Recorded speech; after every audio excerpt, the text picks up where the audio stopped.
सिंदेला की कहानी बहुत समय पहले की बात है।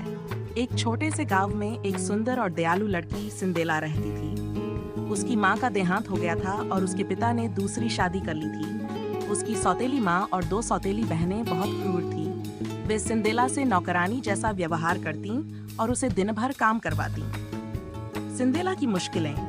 सिंदेला को घर के सारे काम करने पड़ते थे। झाड़ू लगाना, बर्तन धोना, खाना बनाना और कपड़े धोना। उसकी सौतेली माँ और बहनें नए नए कपड़े पहनती, महल में घूमती और उत्सवों का आनंद लेती। लेकिन सिंदेला को गंदे और पुराने कपड़ों में ही रहना पड़ता था।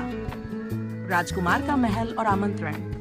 एक दिन राजा के महल से घोषणा हुई कि राजकुमार एक भव्य नृत्य समारोह का आयोजन कर रहा है, जहां वह अपनी भावी रानी चुनेगा। गांव की सभी युवतियों को निमंत्रण भेजा गया। सिंदेला भी जाना चाहती थी, लेकिन उसकी सौतेली माँ ने उसे मना कर दिया और उसकी सुंदर पोशाक फाड़ दी। जब सिंदेला उदास होकर रो रही थी, तभी उसकी परी गॉडमदर प्रकट हुई।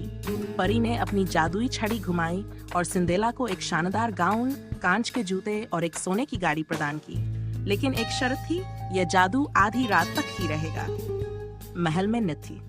सिंदेला महल पहुंची और राजकुमार उसकी सुंदरता और विनम्रता पर मोहित हो गया। उन्होंने पूरे महल में नृत्य किया।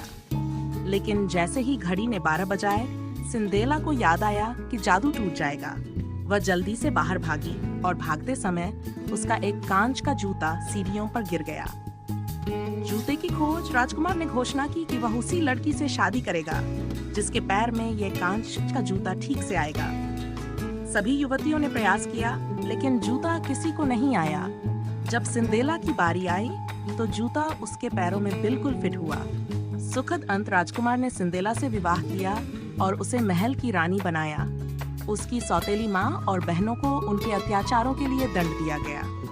इस तरह सिंदेला ने अपनी अच्छाई और धैर्य के बल पर कठिनाइयों को हराया और एक सुखी जीवन व्यतीत किया।